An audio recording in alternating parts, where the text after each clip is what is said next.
नमस्कार। समाचार टुडे के खास प्रोग्राम 10 शख्सियत में आप सभी का स्वागत है। मैं हूं ज्ञानेश वर्मा। आप देख रहे हैं अपना मन पसंदीदा प्रोग्राम समाचार टुडे का खास प्रोग्राम 10 शख्सियत। जी हां, जैसा कि आप जानते हैं कि इस एपिसोड में हम आपको ऐसी शख्सियत से मिलवाते हैं, ऐसे व्यक्तित्व से परिचय कराते हैं जो समाज के हितों में लगातार एक अच्छा प्रयास करते हैं।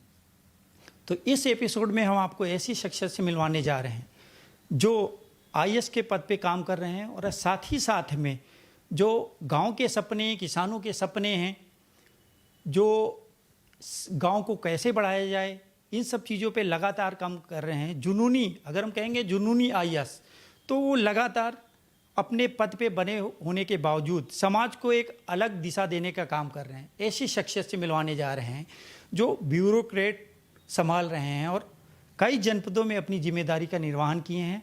आज इस वक्त आईएएस हीरालाल, जो इस समय अपर मिशन निदेशक राष्ट्रीय राज्य स्वास्थ्य मिशन में हैं, ऐसी शख्सियत से मिलवाएंगे आपको।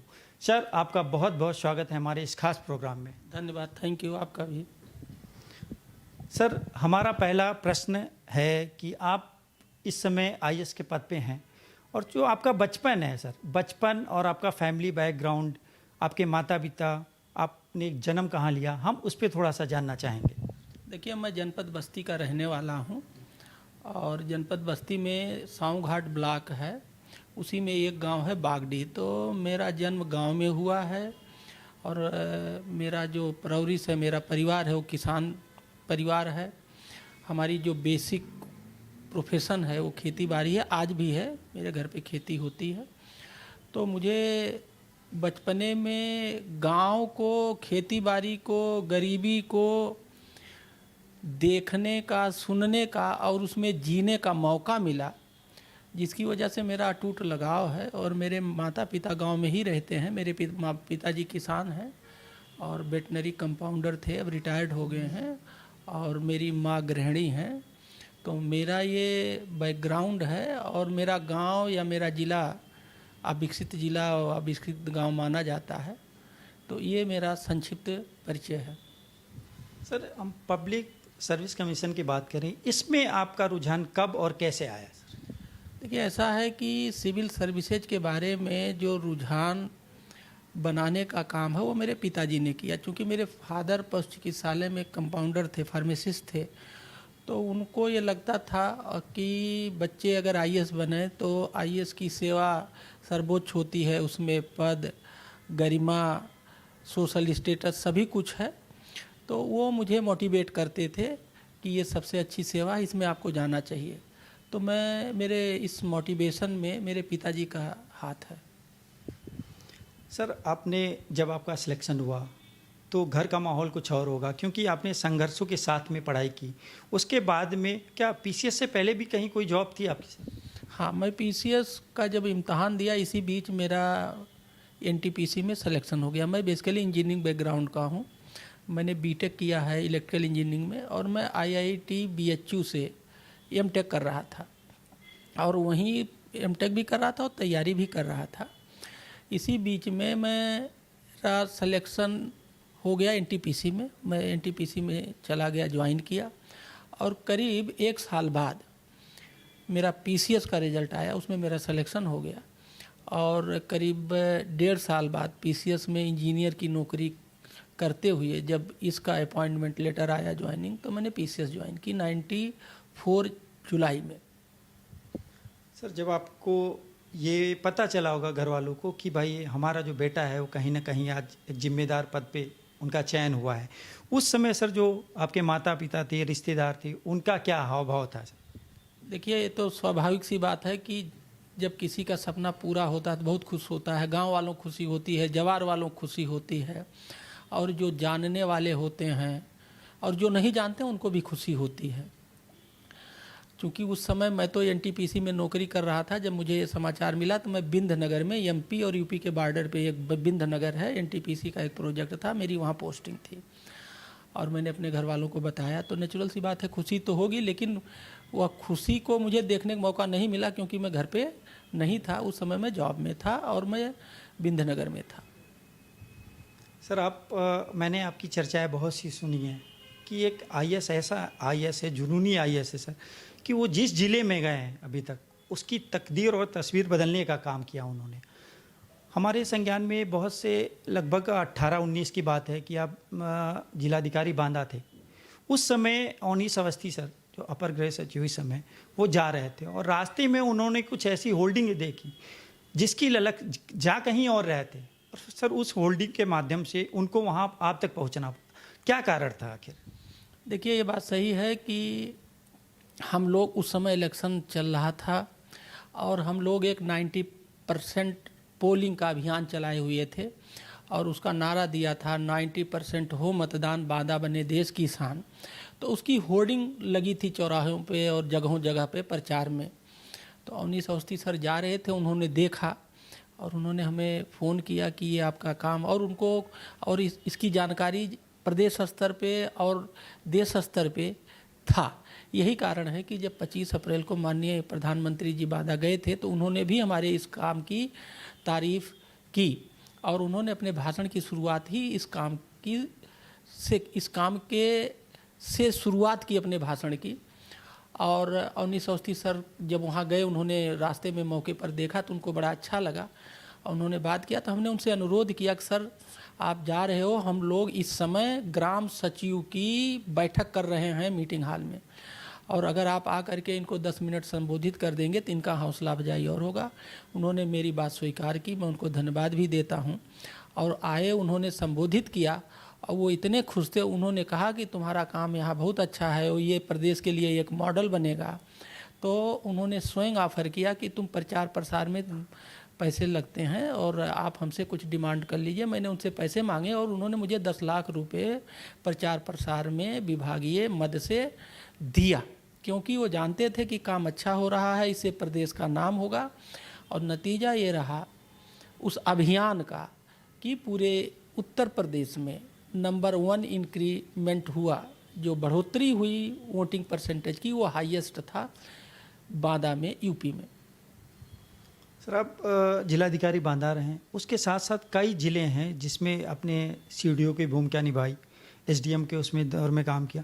लेकिन आप जो अक्सर आज के समय में जो देखा जाता है सर, क्या होता है कि अधिकारी जब कोई भी अधिकारी बनने के बाद भी जनता उससे जब मिलने आती तो कहीं ना कहीं जनता अपनी बात को रख नहीं पाती और उसके मन में संकोच रहता है कि सर हम अधिकारी के पास जा रहे हैं, तो ये जो सामंजस्य नहीं बैठ पाता है और उसको न्याय नहीं मिल पाता है, क्योंकि अधिकारी जब तक उसकी बात को सुनेगा नहीं उसे न्याय कैसे मिलेगा। तो ये आज के समय में बहुत है सर, इसको कैसे दूर किया जाए? देखिए, ये बात सही है कि जो अधिकारी गण है जिले लेवल पर, जिसका मुखिया जिलाधिकारी होता है, उसके नीचे सीडीओ, एडीएम, एसडीएम्स, पुलिस, सभी लोग उसके नेतृत्व में काम करते हैं। तो ये जो एक व्यवस्था है, ये सारी व्यवस्था इसलिए बनाई गई है कि हम सभी लोग जनता की सेवा करें, और आम जनता और ये जो हमारी सरकारी मशीनरी है इसके बीच एक गैप है, जिसके वजह से गवर्नेंस में दिक्कत आती है, रुकावट आती है और जो हम चाहते हैं वो नहीं हो पाता है। तो ये जो गैप है जनता और गवर्नमेंट मशीनरी के बीच, इसको कम करना चाहिए। ये कम कैसे होगा? जब हमारे अधिकारी जनता के बीच जाएं।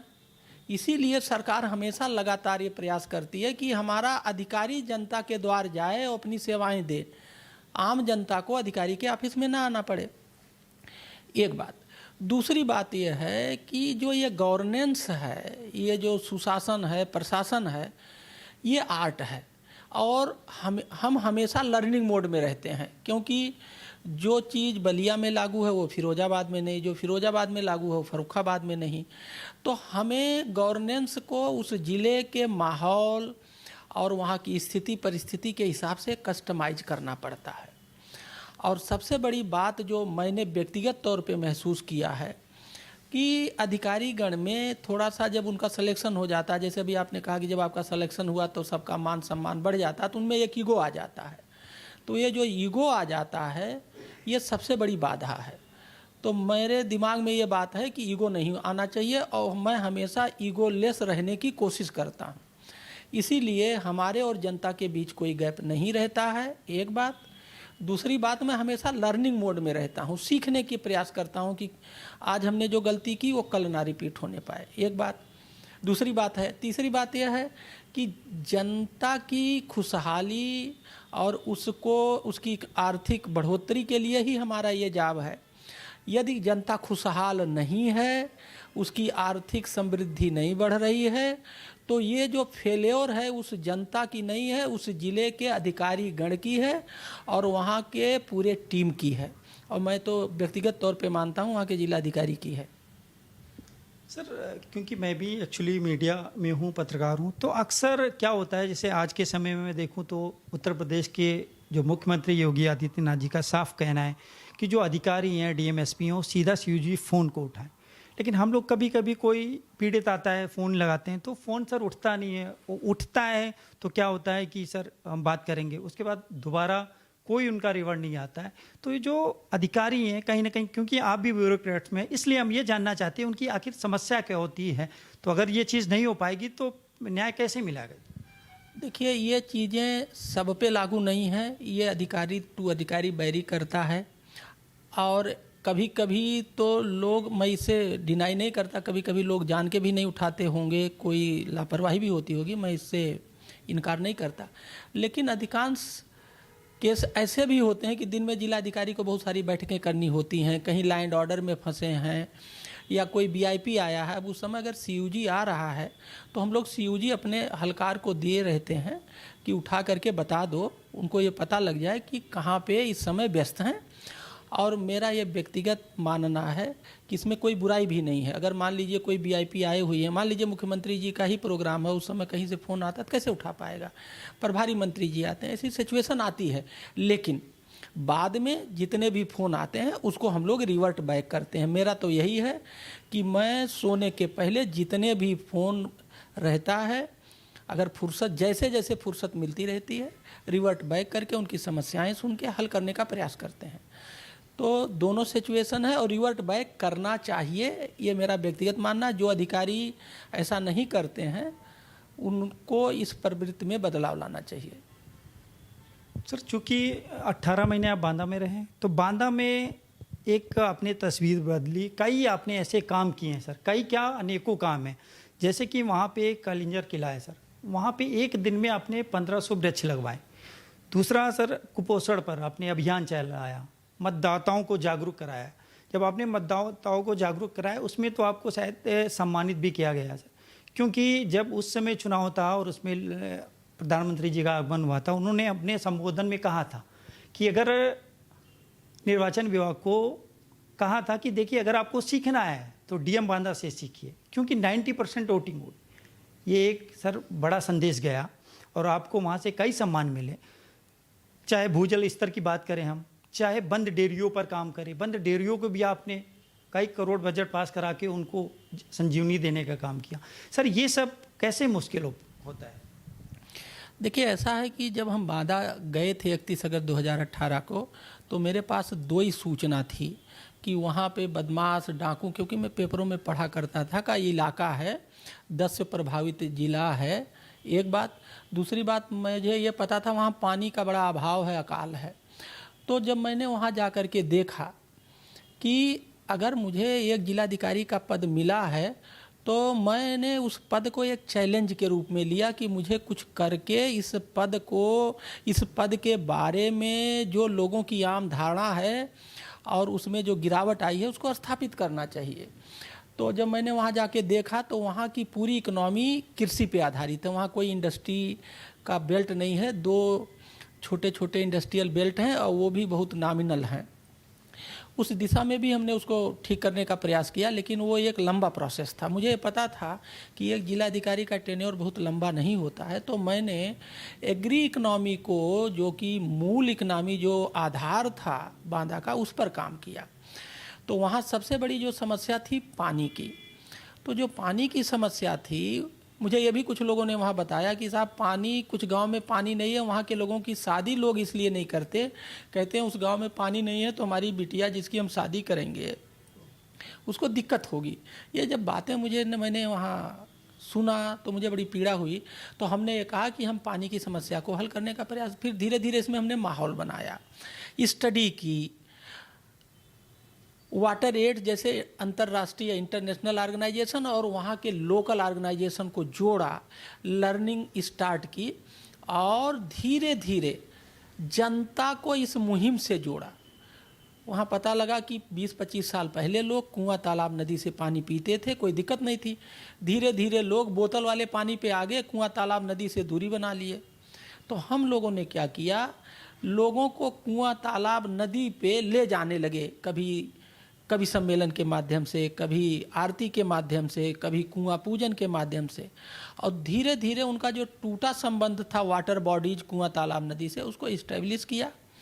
जनता के एक बात समझ में आ गई कि ये जिलाधिकारी मन से, सच्चे दिल और दिमाग से और इस समस्या को हल करने का प्रयास कर रहे हैं। और जनता ने जब ये मेरा माइंड सेट रीड कर लिया कि इसमें कहीं कोई बनावटीपन या कोई पाम्प एंड शो नहीं है, सच्चा इरादा है पानी की समस्या को हल करने, तो जनता ने मेरे साथ अपने को लगाया और जनता आगे आगे और मेरी टीम पीछे पीछे।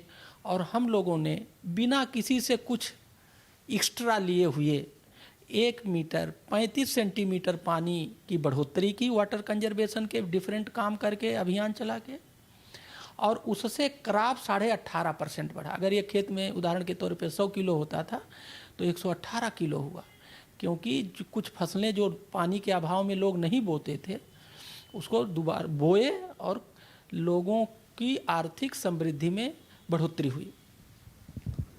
तो आप देख रहे हैं आज के खास एपिसोड में द शख्सियत में हमारे साथ में हैं IAS हीरालाल, जिन्होंने बांदा ज़िले की तस्वीर और तकदीर को बदला है। अभी इनके और भी बहुत सारे प्रोजेक्ट हैं जो इनका एक मिशन है। वो मिशन है कि मॉडल गांव बनाएंगे, घर घर खुशहाली लाएंगे। हम इस पर भी चर्चा करेंगे। वक्त हो चला एक छोटी सी ब्रेक का, आप जाइएगा कहीं मत, देखते रहिए समाचार टुडे।